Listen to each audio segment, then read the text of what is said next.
au Salon des maires de France, porte de Versailles avec Cédric Pemba-Marine. Bonjour monsieur le maire. Bonjour. Maire du Port-Marly dans les Yvelines. Avec combien d'habitants? Environ 6 000 habitants. 6 000 habitants et combien d'établissements scolaires? Alors on a un groupe scolaire en réalité public et après on a 2 écoles privées mais 2 gros groupes. On sait qu'on est toujours à fond dans le sport dans les Yvelines, c'est pas un secret et j'imagine que le Port-Marly ne fait pas exception. Sur le sport, je sais que les Yvelines c'est une grande terre de sport. Grande terre de sport. Jeux également, effectivement. Comment ça se traduit, vous, justement, dans vos écoles? Alors nous, déjà, on a essayé de s'équiper au maximum des infrastructures qui allaient bien. Alors dans le cadre des JO, on n'a pas trop été bénéficiaires puisque ça s'est passé de l'autre côté, mais on n'est pas à plaindre là-dessus. Et puis on organise fréquemment de nombreux événements. Il y a le judo qui marche très bien, le foot aussi, avec de super projets aussi en lien avec l'éducation. On a une école qui est la club sportif de Port-Marly, l'Académie, qui s'est montée en lien aussi avec l'éducation nationale. Ça marche vraiment bien de faire ce lien-là, sport-éducation. Ça marche d'autant plus fort après les JO, justement? Je crois, en tout cas, ça a été l'occasion pour nous de le lancer et ça a rencontré un succès fou dès la première année. Quels sont vos axes de progrès et comment vous pouvez accompagner l'éducation nationale? Comment vous pouvez aider les parents pour l'éducation de leurs enfants aujourd'hui?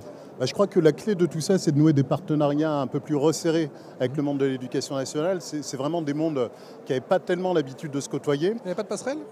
On a connu des passerelles au temps des temps d'activité périscolaire, au moment de la réforme des rythmes scolaires.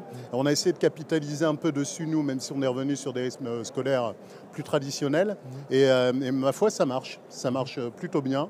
Le contact qui avait été pris à l'époque a bien servi pour relancer la machine après. Quel est votre regard sur l'éducation? Bien sûr, il y a eu un énième changement de ministre, c'est Anne Genetet qui a été nommée, qui est aux commandes aujourd'hui, qui visiblement va être dans les pas de son prédécesseur, Gabriel Attal. On parle beaucoup de choc des savoirs, évidemment ça va être appliqué. Il y a notamment ces groupes de niveau, ces groupes de besoins, si je dois le reformuler effectivement. Ce qui est aussi synonyme peut-être trouver plus de professeurs. Est-ce que vous sentez une certaine inquiétude poindre?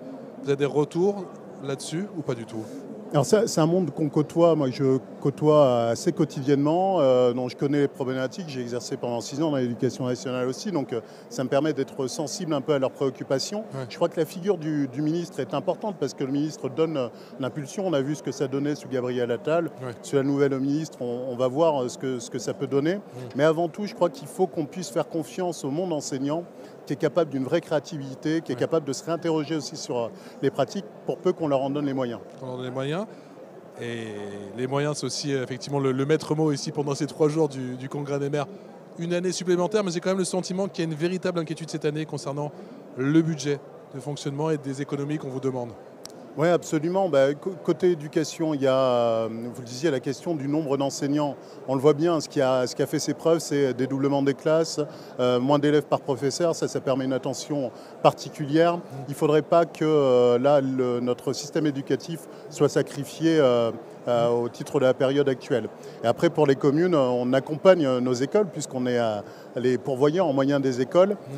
C'est clair qu'il y a des arbitrages qu'il va falloir rendre. Moi, je me refuse à ce que l'éducation soit sacrifiée, la culture soit sacrifiée, parce que c'est ça qui permet de faire peuple, c'est ça qui permet la cohésion. Monsieur le maire, je sais que vous êtes très attaché au sport, vous êtes aussi très attaché à la culture aussi. Quelle est la singularité de l'offre culturelle au Port-Marly? Ce qu'on peut dire, c'est que c'est une offre culturelle assez riche pour finalement une ville de 6 000 habitants. C'est une ville de taille moyenne, voire petite dans le périmètre. Et en réalité, on arrive à avoir un tissu associatif hyper dynamique.